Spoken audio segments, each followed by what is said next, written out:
We are officially halfway through the NFL season, believe it or not. And one of the weirdest but most predictable weekends of the NFL season that we've gotten all year.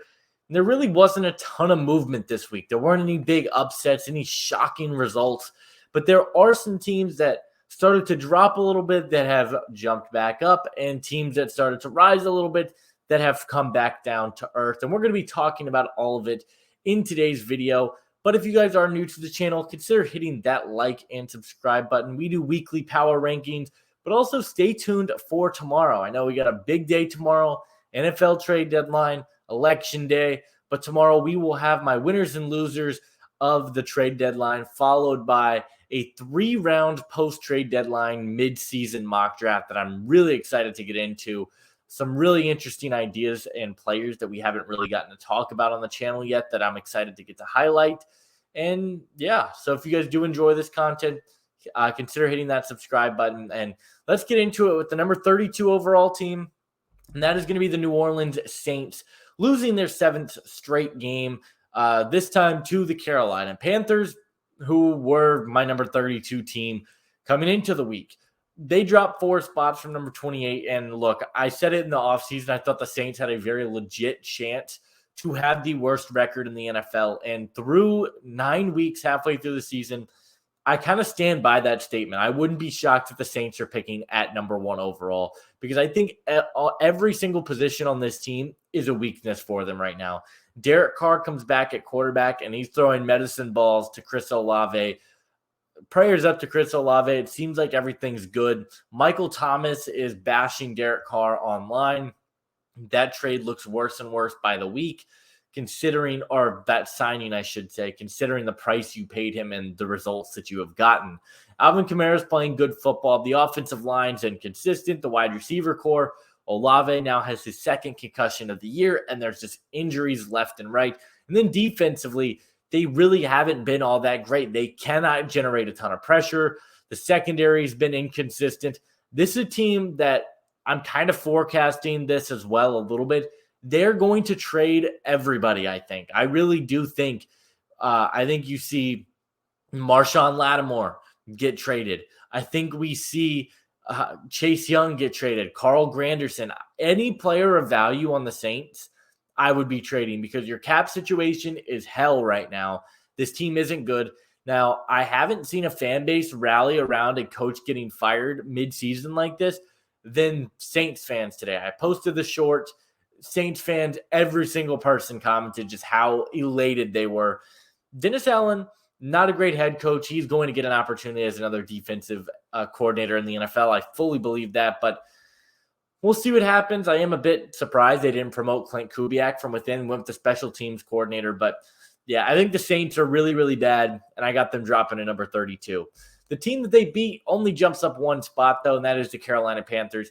Carolina's a very interesting one, because I think they're better than what the results say on paper somewhat. They've been in some interesting games. They've gotten blown out, but they've also kind of been competitive in a couple of these. Bryce Young, back-to-back weeks, hasn't looked like a pushover. He's actually played pretty solid football, looked really solid against the Broncos last week, comes out against New Orleans. That's one of the best games of his career. And we were out at lunch yesterday, and Bryce Young was starting to get it going. I was like, I've not sold much Bryce Young stock. I still believe that he could be a starting quarterback in this league. And he's looked really, really sharp the last couple of weeks, making good decisions, going through his progressions. They've got protection. You feel good about that. The defense, I still think this is a very legit chance that could also just trade everyone on the defensive side of the football of value. J.C. Horn, Jadeveon Clowney. I think you could see some moves here from the Panthers, but a win is a win. The big question mark is who's going to be starting for them next week against the Giants in Germany. All I'll say is if this team doesn't start Bryce Young with how he's looked the last couple of weeks, I think it's organizational malpractice and would be an absolute nightmare. Bryce Young has played good. I think he has a higher ceiling than Andy Dalton, and he might give you a better chance to win if that's what you're trying to do this year. Carolina jumps up a spot because you did just beat the Saints, but it's nice to see them get another win in that win column. At number 30, we got the Vegas Raiders staying the same. Fired Luke Getsy, fired the special teams coordinator, made a bunch of moves, but they didn't make the one move that they should have made, and that is firing Antonio Pierce. Antonio Pierce has been, if not the worst, top 2 or 3 worst in-game decision-making coaches in the entire league. The Raiders are a team that just has absolutely no identity. Their offense is one of the worst offenses I have ever seen.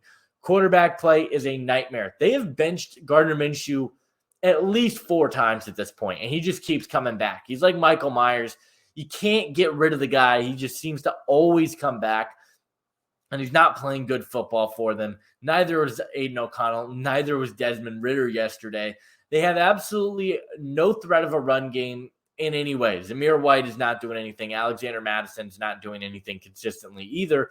And the receiving core is by far the worst in the league. When you look at Kendrick Bourne, or not Kendrick Bourne, Jacoby Myers is your number 1. Yikes. I don't feel very good about that in any way. The only positive you could take away from this offense is that your offensive line has played solid, and Brock Bowers is legitimately a top 5 tight end in the league already. On the defensive side of the ball, they're not really doing anything either. They can't really stop anybody. Joe Burrow was lighting up this secondary. The pass rush can't really land consistently. I think they're poorly coached. I think they've got a bad offense, and I think their defense is pretty bad as well. This is a nightmare season for the Raiders, and I think they're horrible. I genuinely think that the bottom 3 teams, you could make a legitimate case that they all should be number 32. I think the Raiders, with just the lack of offensive playmakers, the lack of creativity, the defensive ups and downs, they should trade Max Crosby, I do believe. I don't think they will, but I've got the Raiders at number 30. I think they've been very, very disappointing to a lot of people, and I think they've been one of the worst teams in football. At number 29, we do have the New England Patriots. Kind of more positives to say about the Patriots than you would expect. The defense made some plays against the Titans. They were able to make some plays on the back end and the secondary, but the big takeaway here, Drake May continues to impress. That play in the fourth quarter, as time is going down, where he's holding the ball for 12 seconds, running around the pocket, buying time, letting his guys get open. That's stuff that you are really excited to see from a rookie quarterback. The decision-making, the IQ, it's still getting there. He still has some bad throws. The interception late, I thought was a bad throw, overthrew his receiver by a lot. But that is something that gets you excited if you're a Patriots fan, because you feel like you have a quarterback, and that is something that this team has been looking for since Brady left back in 2020. Drake May, I think the best part about Drake May that we're seeing so far, it's not really what he's doing with his arm. I still think you got to get him more consistent weapons. He's going to need a little bit more time in that area. But his ability to kind of make plays happen on the move, like extending plays like we saw, but also his ability to escape the pocket and run the football, he's a legitimate threat. That Josh Allen type of, he's not obviously the freak Josh Allen is. I don't think he's as physical, but his ability to just kind of run past guys, make guys miss in the open field, something you don't really see from quarterbacks. I still think they're poorly coached. I think it was a game that they probably should have lost, but given what you saw from Drake May, the offense looked somewhat competent, I guess. That's good enough for me. They stay the same at number 29. The team that beat them jumps up 3 spots. I still think this Titans team is really bad. I think most of these teams in the bottom 7, 8 are all write-offs for me. I just can't really get down with these teams being very good. The Titans, I think you could argue, are one of the 3 worst run franchises in the league. Brian Callahan, some of the decisions that he makes as a coach, brutal, just absolutely horrible decisions. This team is another team similar to the Raiders. You could argue as some of the worst sets of playmakers in the league. Tony Pollard broke off a big run in the first quarter. That kind of was the difference maker and got points on the board early in that drive. But Mason Rudolph did not look good. I think he looked better than Will Levis has looked at any point this season. But he had an interception in this game that kind of gave New England life. The only positive you have about the Titans is their defense looks somewhat good. Their run defense has been solid this season. Devondre Sweat has been about as good of a nose tackle from a rookie that you could have hoped for. And you're getting solid play from Jarvis Brownlee. And you're still kind of waiting to see what you can get from a guy like L'Jarius Sneed. Jeff Simmons has been very inconsistent, but the defense is really the only positive. I thought the offensive line was okay, but I still think this Titans team is bad. They jump up because you beat the Patriots. I would probably take them over the Raiders, and I would probably take them over the Panthers, who they jump ahead of this week. But a team that I think has poor coaching offensively, which is really weird because when they hired Brian Callahan, you felt like the one thing they might be able to do is have an interesting offense with some creative play calling, the play action game. You haven't really gotten that from the Titans this year. So got them at 28. Still think they're a bottom 5 team in football, though. At number 27, we got the Miami Dolphins. I want to give the Dolphins more benefit of the doubt here. On the bright side for Miami, they kind of hung in there with Buffalo, which is something they haven't been able to do in a couple of years, to be honest. Buffalo has really owned Miami. Now, they did get the better of them on a Tyler Bass 60-yard field goal to walk it off. This Dolphins team still, I think, is trying to recover, get back on their feet after the Tua concussions. But there are some positives you could take away from this. I thought the pass rush was solid. Calais Campbell had some big plays. I thought the defense made some plays down the stretch of this game that encourage you. Offensively, I don't want to read too much into it. They're really not asking Tua to do anything right now. They're really trying to eliminate him getting hit. So it's getting the ball out of his hands quickly. You got playmakers all over the offense that can make plays happen, but I don't think this Dolphins team is that good this year. 2-6. I think it's probably time to write them off. However, if you look at some of the teams that are of the 2-win club right now, you probably would say the Dolphins have the best chance to turn their season around, just given the talent, the coaching, and the quarterback. But from what I've seen right now, I wouldn't be shocked if they turn into sellers at the deadline tomorrow. At number 26, we got the New York Football Giants. Daniel Jones throws his first touchdown in MetLife Stadium in over 600 days. That is a real stat. The Chiefs have won 2 Super Bowls in between the last 2 times Daniel Jones has thrown a touchdown at MetLife Stadium, which is absurd. That is just absolutely nuts that is a legit stat.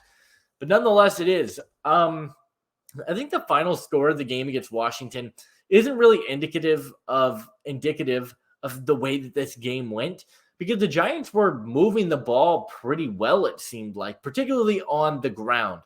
They have something in Tyrone Tracy, who has been one of the best rookie running backs, if not the best rookie running back in this class so far, from Purdue. It's only his second year playing running back. He's got good jukes. He's got hands out of the backfield, and he's got really good speed. He's looked awesome for the Giants through the first few weeks of the season. The offensive line, they've had their issues. Malik Neighbors was not very good. Granted, Daniel Jones was not very good in this game either. Still a miracle that he remains the starter for this Giants team, a Giants team that you could argue might need to look to move on from Daniel Jones, and they're going to probably take a quarterback in the draft anyways. But, I don't really have much to say other than that. The pass rush was not great against this Washington O-line. The secondary kind of got torched a couple of times. They're fine. They're a fine football team. I like some of their playmakers. I love Dexter Lawrence in the middle. They've got some pieces that I feel pretty confident in.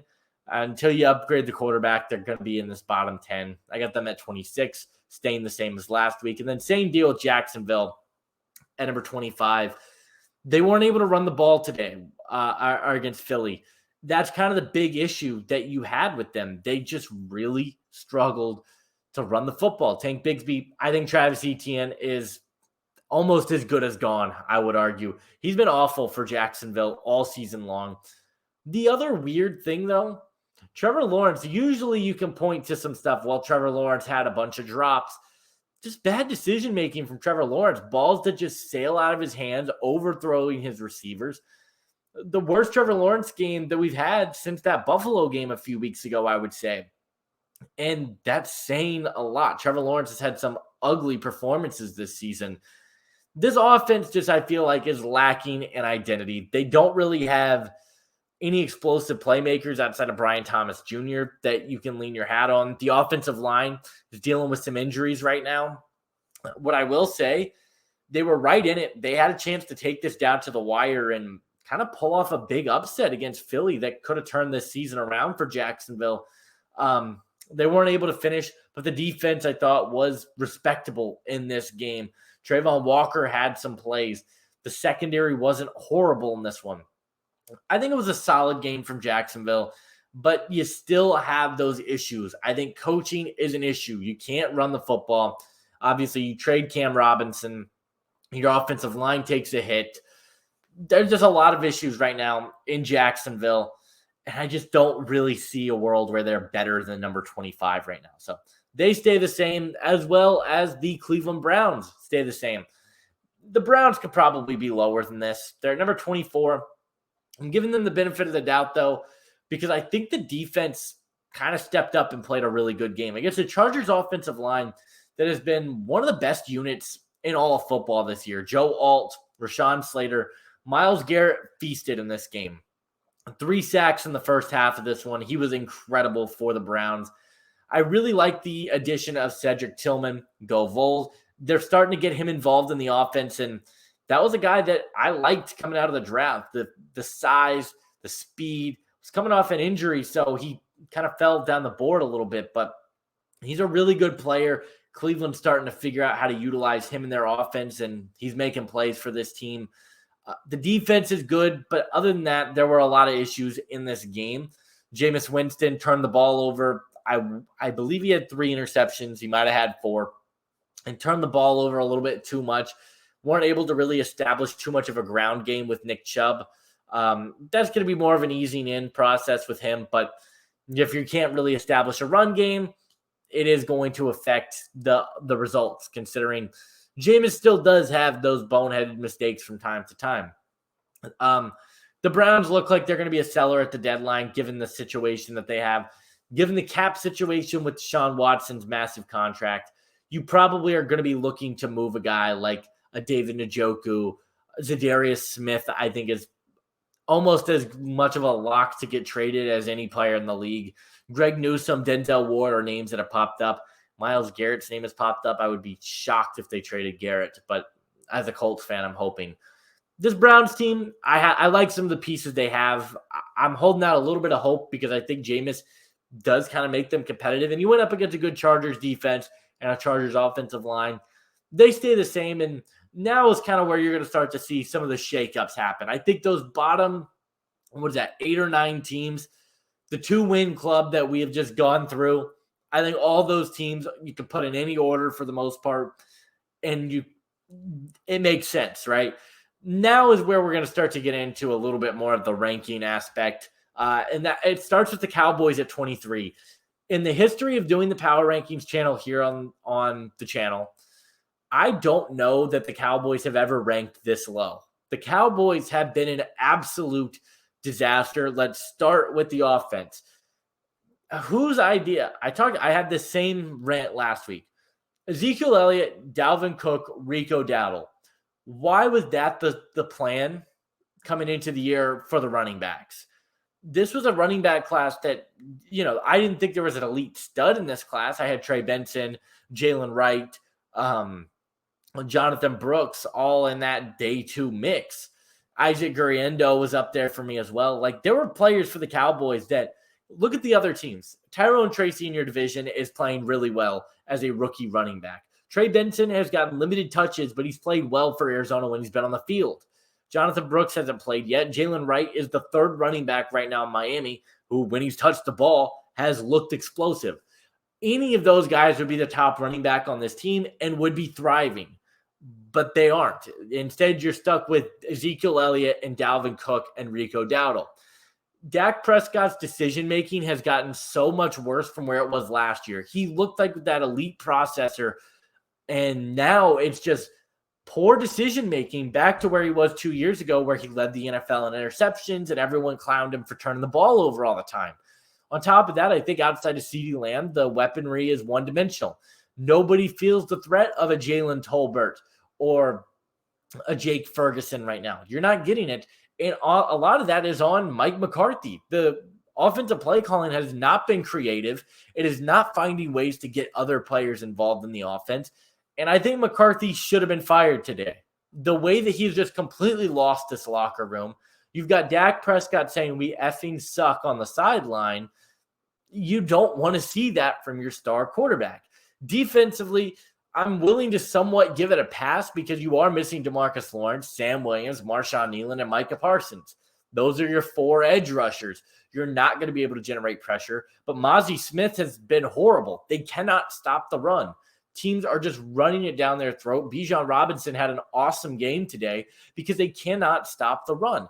Trayvon Diggs has not looked very good this year either. And yeah, to make matters worse, Dak Prescott got put on IR, and now you're stuck with Cooper Rush going into a tougher part of your schedule the next couple of weeks. I mean, you got the Eagles next week who are playing really good football. I don't think there's a chance they win that game. And now the Cowboys are in a spot where you just paid Dak Prescott and CeeDee Lamb all this money. What's next for the Cowboys? Genuinely, what is the answer for them? Because nothing they're doing is seemingly working. And they're 2 games below 500, and I think their season is pretty much over at this point. Really disappointed in what we've seen from Dallas, and I got them at number 23. Another rant here because I've got a lot of opinions on my own team here. The Indianapolis Colts stay at 22. This is one of the most frustrating weeks as a Colts fan of my life because I think that the organization is making a massive mistake in benching Anthony Richardson. I was one of the most loud people out there saying this was a massive mistake. Yeah, I'm an Anthony Richardson fan, an Anthony Richardson truther. And, you know, I've gotten to somewhat speak with him, I guess, gotten to have interactions with him at games, really good with fans, great locker room guy. The entire locker room rallied around Anthony Richardson, except Ryan Kelly, which we'll get to that in a little bit. The whole locker room defended Anthony Richardson, and the franchise kind of turned their back on him in a weird way. They drafted him number 4, played 10 games in his career, and they bench him. All right. So the whole reasoning behind benching him, you're at 500, and Joe Flacco gives you the best chance to win. As the biggest Anthony Richardson guy out there, I'm not arguing with that. Yes, Joe Flacco gives this Colts team the best chance to win, but that was never the intention of the season. The intention of the season was to develop Anthony Richardson, see what you have moving forward. This is not a Super Bowl contending roster. It never was. I thought they would be lucky to get into the wild card, which is where I had them. I had them as the 7th seed in the AFC, but this wasn't a Super Bowl contending roster. And Joe Flacco is not this savior. And we saw that last night. Joe Flacco was genuinely horrible in the game. For the front office executives and the coaches that say everyone needs to be held accountable, who's going to hold Joe Flacco accountable for having horrible decisions, cannot escape pressure at all in this game? He's throwing the ball into double coverage where the safety is completely eyeing it down the whole time. He's inaccurate, overthrowing passes. Well, why is the narrative going to be that way for Anthony Richardson? But when it comes to Joe Flacco doing the same thing, you're going to stick by him going into next week against a Buffalo team. That doesn't make any sense to me. On the bright side, the defense played really well. I thought DeForest Buckner, the difference maker that DeForest Buckner is on this defensive line cannot be overstated. He is such an impactful player. Everyone around him plays better. Zaire Franklin had a good game. I thought you got good play from the secondary. Really no complaints from the defense. Offensively was just a nightmare. Michael Pittman continues to disappoint.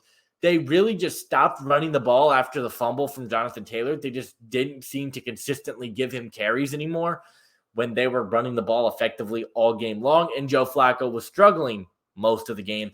The offensive line, I get it. You were missing 2 starters. But Ryan Kelly, he might be my least favorite Colt right now because if you look at the situation, he was one of the only people that was like completely like, I'm trying to find the right words here, but didn't really care that Anthony Richardson was benched. Was the only player that was supposedly found out before everyone else found out, which is a little weird. And he was horrible. Tanner Bortolini has been the better center. I think the Colts should trade Ryan Kelly at the deadline. It won't happen. He's a free agent. He's going to leave for nothing. But I've got the Colts at 22. Really disappointing game against the Vikings in a game that I thought was winnable. And I actually do think you win that game with Anthony Richardson because of his mobility and his ability to escape some of these plays. But nonetheless, the Colts are at 22, and it's going to be another disappointing year in Indianapolis.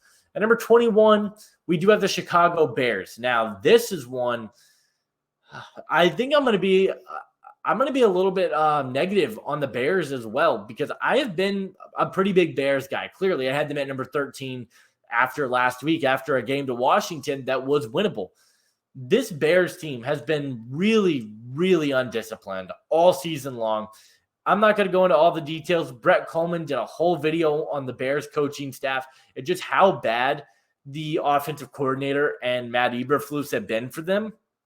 And, I've watched most Bears games this year.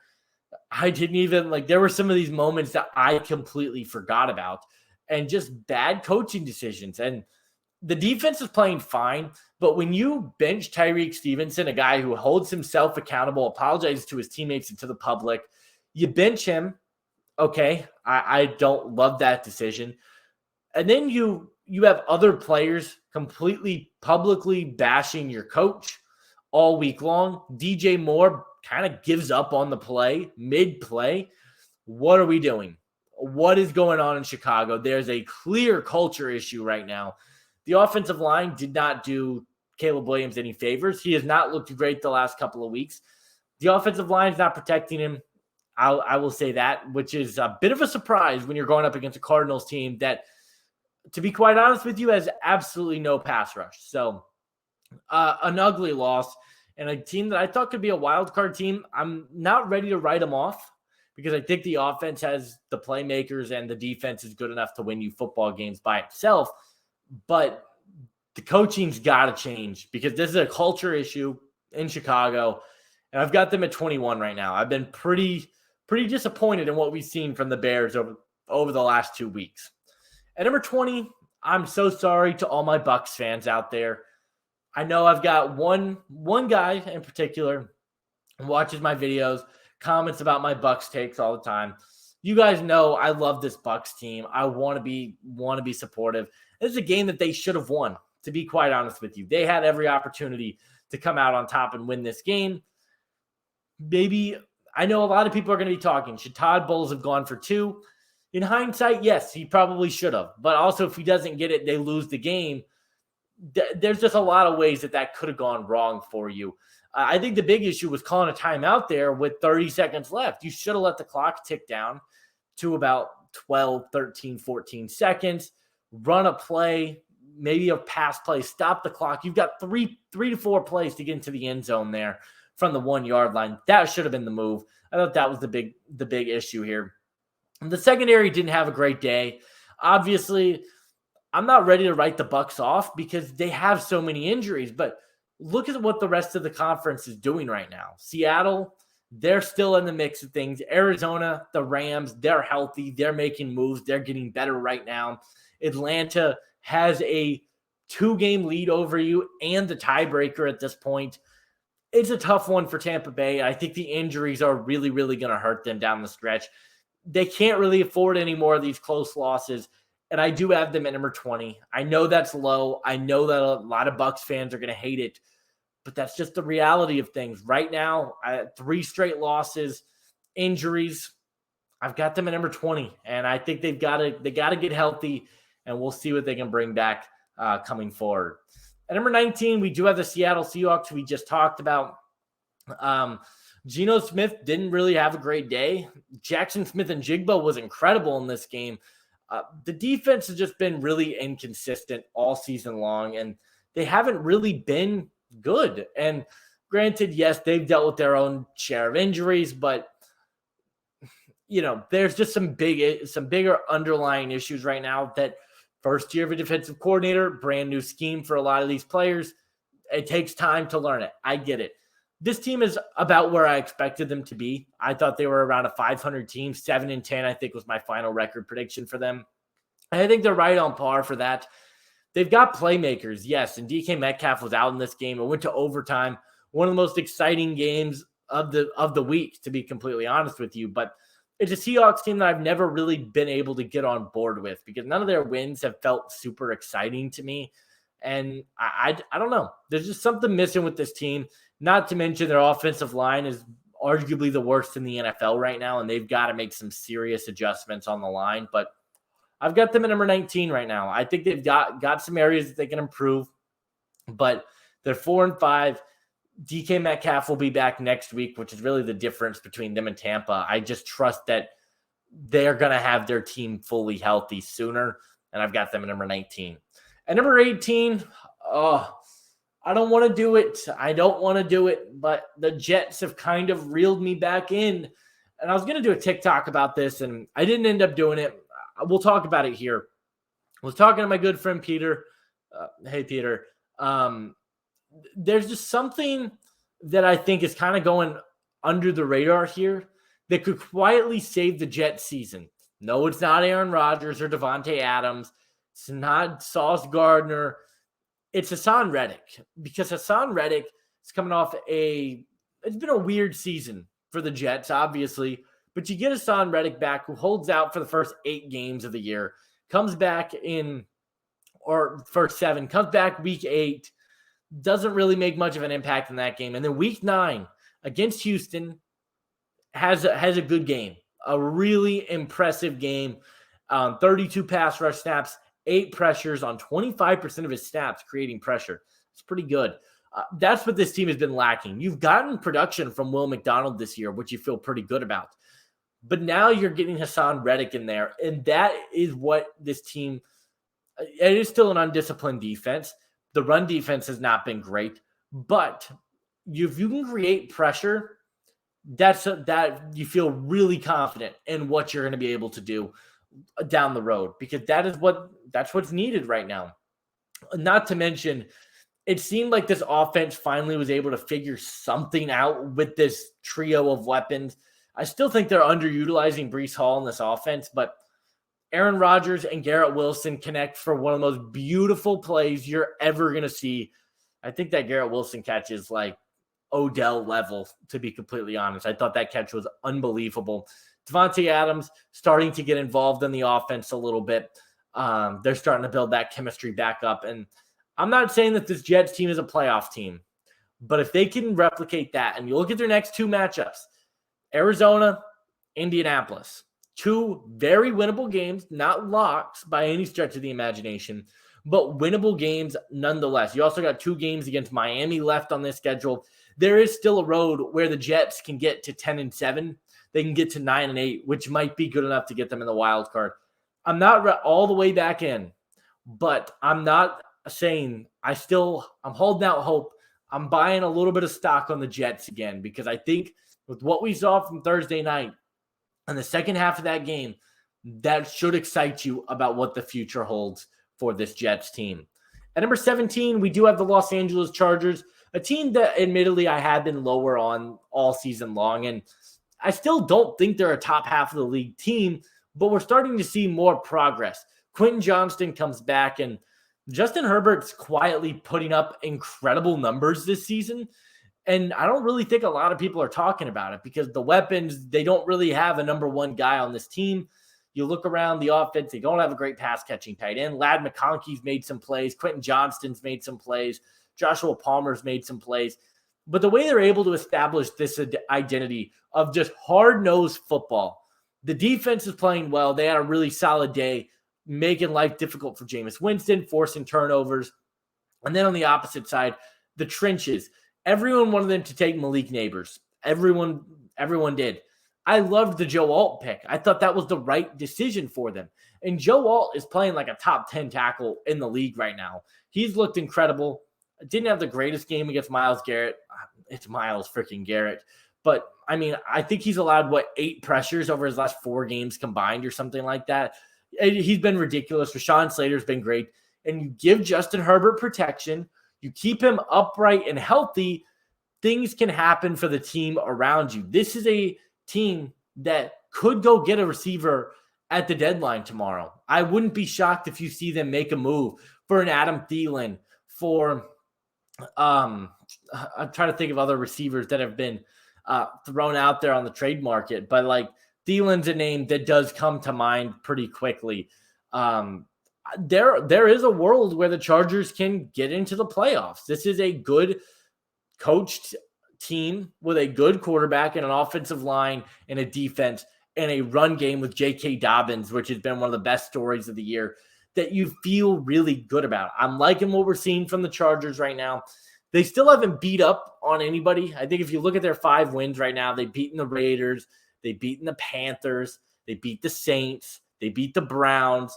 4 of those wins have been against the 5-win clubs. So we'll see what they can do if they're able to kind of have that statement win. I haven't really seen that from them yet, but what we have seen has been pretty encouraging, and I've got them at number 17. At number 16, now, unlike the Jets, where I'm not ready to buy all the way back in, I am ready to buy in with the Bengals.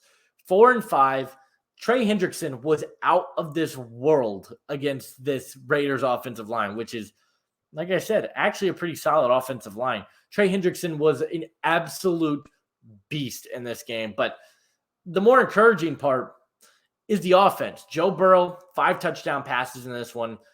If the Bengals were 6-3, Joe Burrow would be the MVP favorite right now. I talked about this when the Bengals won a couple games in a row.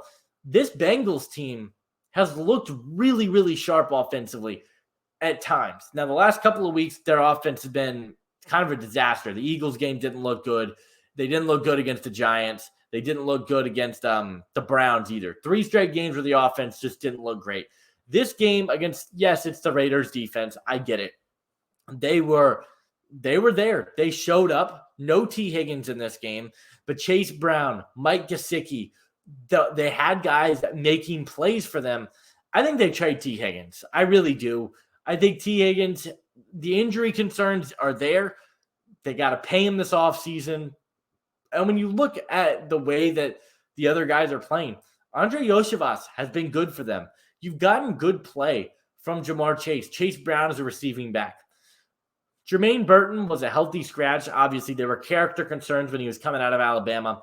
Hasn't really made much happen yet in his NFL career. This team has talent. The defense is still where you have your question marks, but they showed up. Trey Hendrickson is in that short list of top 5 Defensive Player of the Year candidates. He's been really, really good for them. They just haven't really been able to generate anything consistently elsewhere outside of Hendrickson. They jump up 4 spots, though, up to number 16. I still think that this team can make some moves happen. They're said to be buyers at the trade deadline. I think Azeez Ojulari is going to end up a Bengal, which would get them a win in my book. I like this Bengals team. I'm back in. Going to get to go see this team on December 15th here in Nashville. I'm super excited to get to see Joe Burrow, but I've got the Bengals sitting at number 16. At number 15, we got the Denver Broncos. A tough loss to the Ravens, a game that you should have had. I should have been a little bit closer, I should say, but overall was just a really interesting up and down game. The defense didn't really do their part. The offense didn't really have that game either. I don't really have a lot of notes from this. It was just kind of a letdown game from Denver, but I still think this is a good team. The defense has been a top 2 or 3 unit in the NFL this season. They've been making plays happen. They're generating pressure up front, and they're making life difficult on quarterbacks, and the secondary has played really well this season as well. Then when you look at the offensive side of the football, Bo Nix has had his ups and downs, his inconsistencies, but he's winning Rookie of the Month in October. Had a really good month. He's been accurate. He's made good decisions, and you love to see that. Just wasn't their day. It was a Ravens team that I think is, I mean, you'll see. I've got them as a top 10 team, clearly. So that was a tough loss for them, but it's definitely not a loss where I'm kind of writing off Denver in any ways. I'm not really worried about the outlook of the Broncos right now. I still feel the same about them this week that I did last week. At number 14, shout out my guy Michael. We got the Arizona Cardinals sitting at number 14, jumping up 4 spots. Right now, I think they're a top half team in the league, and there are a couple of reasons for this. Number one, it's the defense. I think the defense has quietly been producing. They've been sneaky good the last few weeks. Had a good conversation earlier with Michael. We're talking about the secondary. Garrett Williams playing at a really high level right now from the slot. And then you're getting great play from Starling Thomas and Max Melton. That secondary is making plays happen, and they've been looking very good for this team. The best part about this Cardinals team, though, they haven't had a pass rush. And the reason I say that's the best part is because they're getting reinforcements. Darius Robinson's off IR. He should be coming back in the next couple of weeks, which that really excites you, because if you get a guy like Darius Robinson, who I loved coming out of Missouri, the power, he's way quicker than what his 40 time actually leads you to believe. He is going to be a good run defender, and he's going to get into the backfield as a pass rusher. He just is. And then they make the move earlier today to go out and get Baron Browning. Wasn't even close. They go out and get Baron Browning from the Denver Broncos. And Browning has been a sneaky good contributor for that Broncos team. He's dealt with injuries throughout his career, but he's athletic. He's got bend. He's got some pass rush moves, quickness to get into the backfield.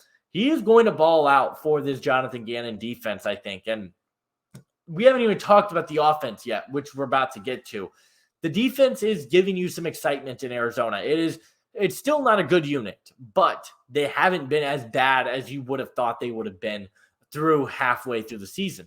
On the offensive side of the ball, they're making good plays. They've got the run game has just been super, super impressive, which you're getting from James Conner and Trey Benson in that dual running back system, which it is James Conner right now. He is the lead back, and he's making the most out of the opportunity that he is getting, and he's playing excellent football.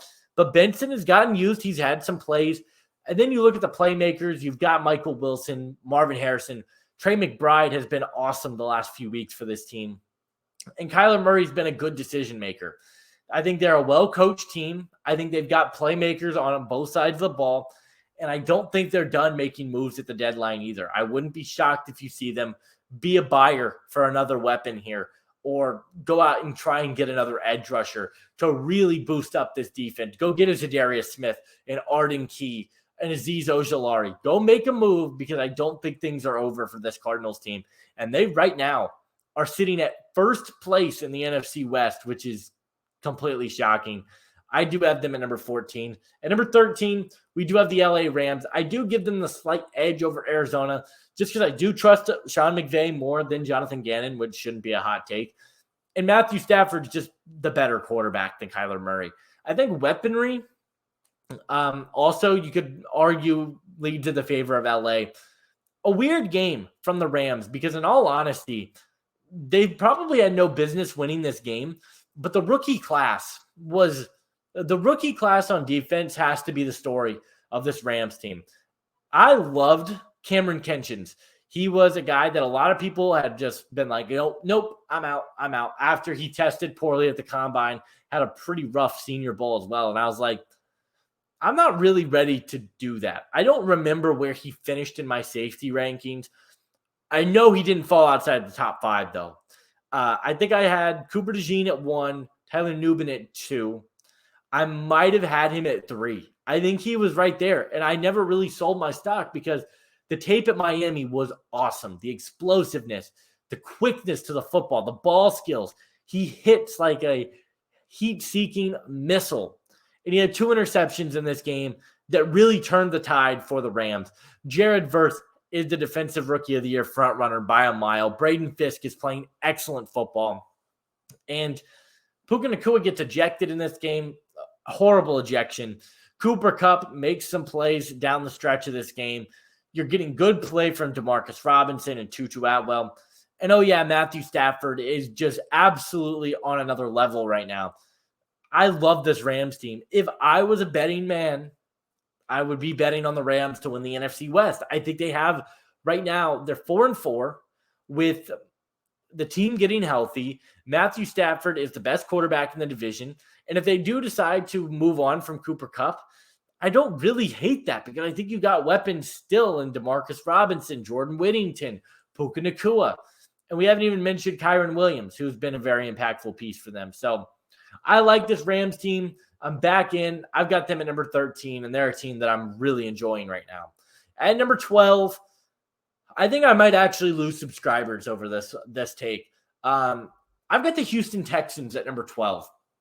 And I've watched a lot of Texans this year. A lot of Texans. I'm an AFC South fan. Watch the Texans just to kind of get a good evaluation of them. I'm going to be completely honest. I've said this all year long, and I've been waiting for the game to be like, nope. There's just too many red flags with this team right now. The injury luck is bad. That's the first thing that we got to talk about. Nico Collins went on IR earlier in the season. Stephon Diggs goes out. Joe Mixon went out for an extended period of time. The offensive line is a complete disaster. We'll talk about that for a second. The offensive line has been horrible the last couple of weeks. You cannot keep CJ Stroud upright. He's running for his life, and he has a 10 for 31 game. By far the worst game of CJ Stroud's young career so far. And the lucky stuff that he throws up that works just wasn't working in this game against the Jets. The defense has been good. I'm not really discrediting the defense. I think Will Anderson Jr., Danielle Hunter, what you're getting up front, you feel good about. Secondary has also dealt with injuries, particularly on the back end safety room. But, man, the offense has been really concerning. They're one-dimensional. Outside of Joe Mixon, they don't have playmakers right now that are healthy. Tank Dell had a good game. Wow, I sounded like a caveman right there. Yeah, he had a good game, but there's something missing with this Texans team. And I've said this for the last 3 or 4 weeks. Even when they win, it doesn't feel pretty. The game that they beat Buffalo in, that wasn't a game where I was like, ooh, what a win for Buffalo. They barely squeaked, or for Houston, barely squeaked that one out. They lose to the Jets, barely beat the Colts, barely beat the Jaguars. There's some red flags I have right now with this Houston team, and I've got them sitting at number 12. I need to see something from this team again because they haven't looked very good the last couple of weeks to me. At number 11, the Atlanta Falcons.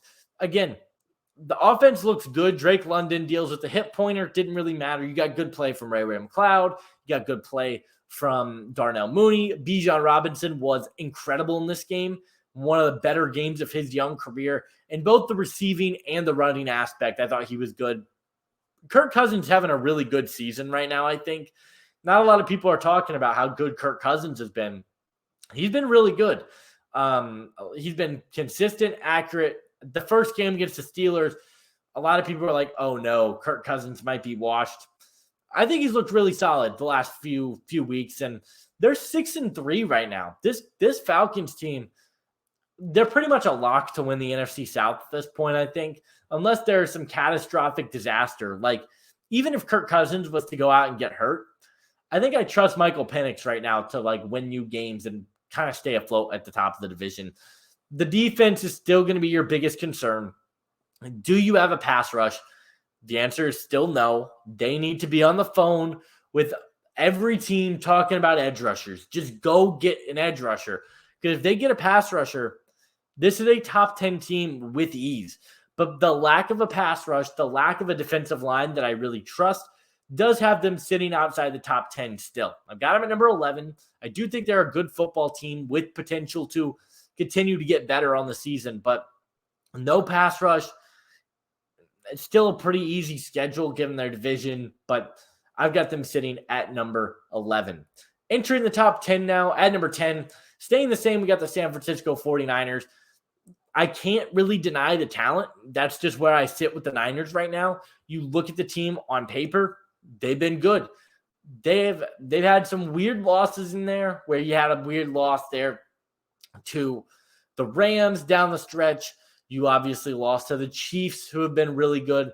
Yeah, they've had some losses on their schedule that you don't love to see, but Brock Purdy's looked good this season, which you feel good about that. And you're getting Christian McCaffrey back next week. That's the big thing.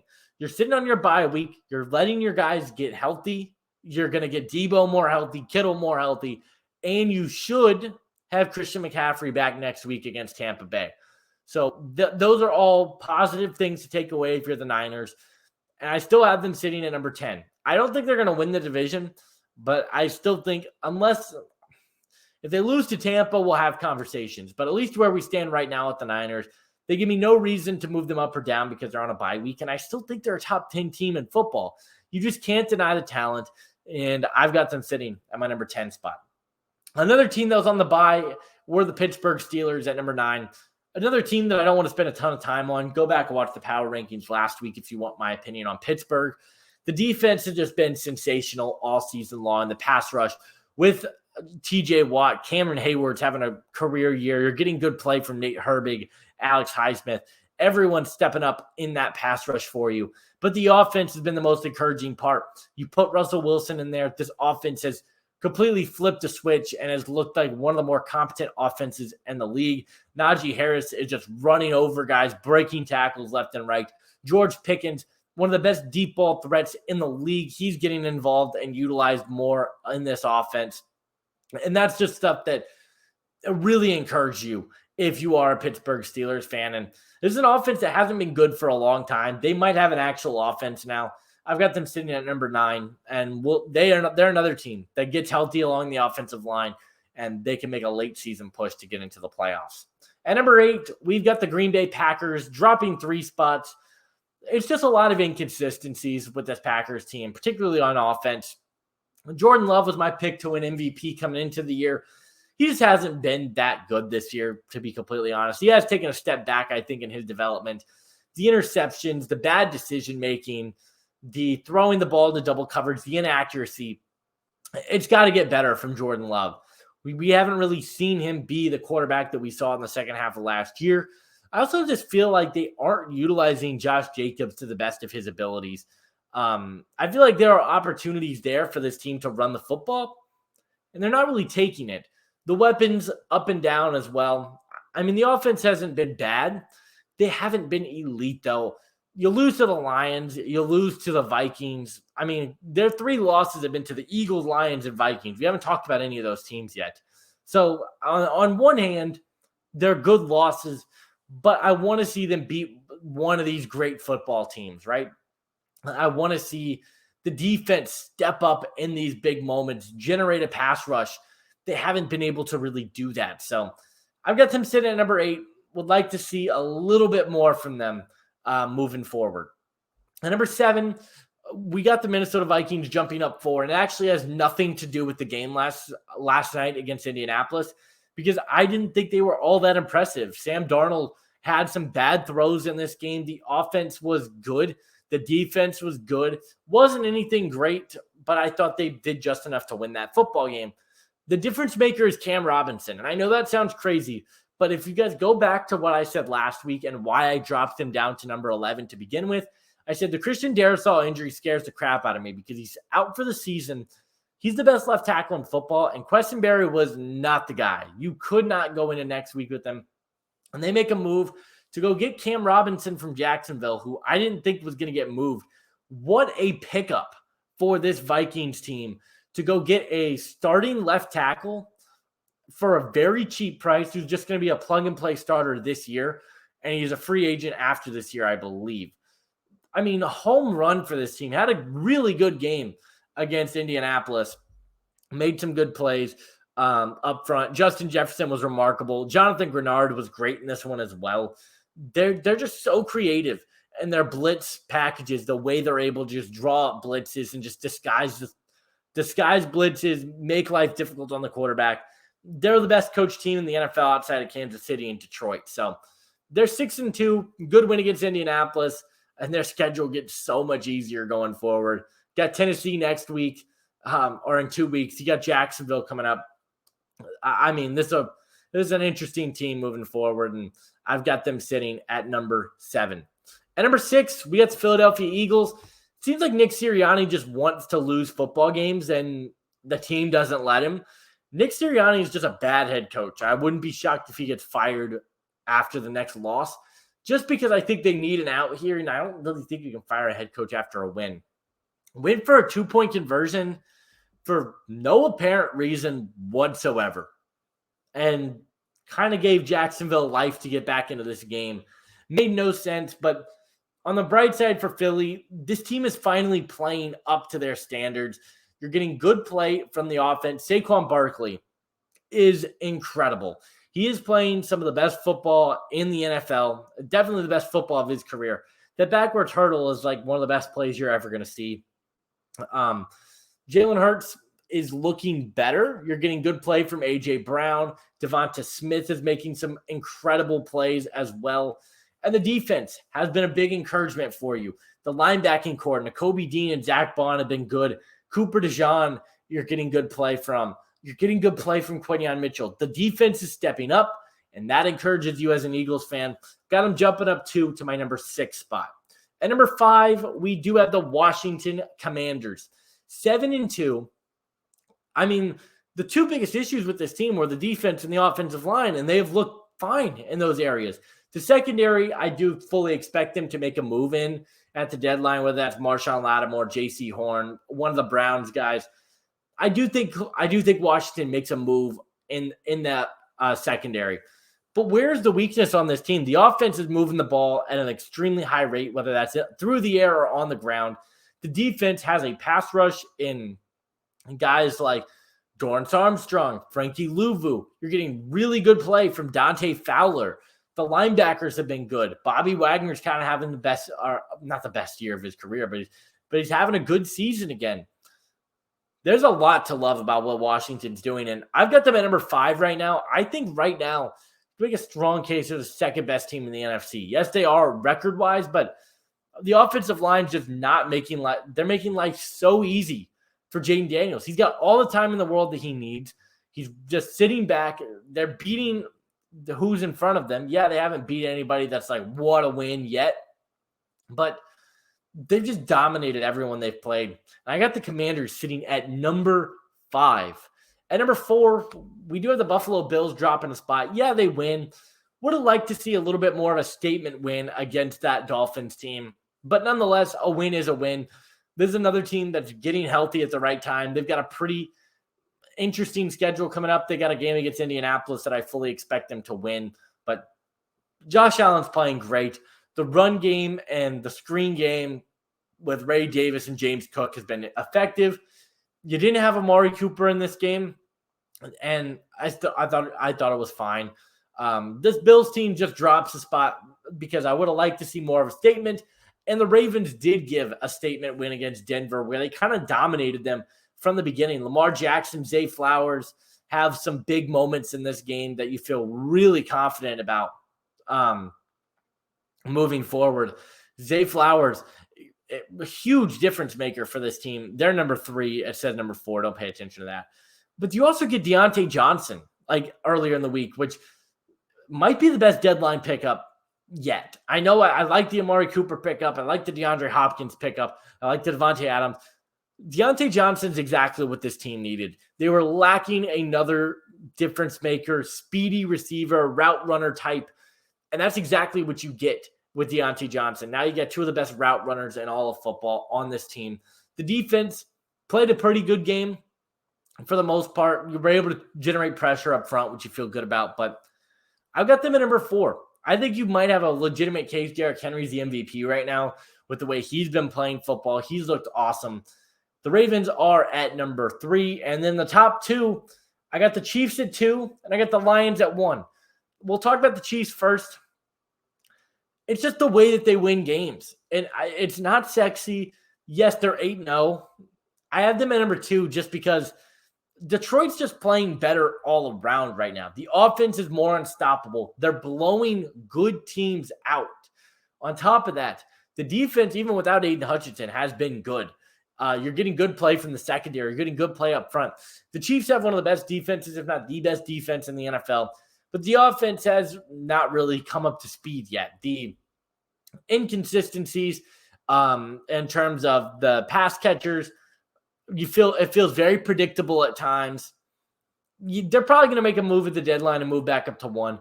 I still there's 4 games on the schedule that they could legitimately be 4-4. They're 8-0. They find ways to win these games. I think right now, though, if they were to face off, I think the Lions are the better team. I think if you look at the offense and just the way Jared Goff is playing, The weapons in Detroit, I favor. I favor the offensive line in Detroit. I think Jared Goff is playing better than Patrick Mahomes right now. And it's not to say he's better than Patrick Mahomes, but right now I think he's playing better all-around football.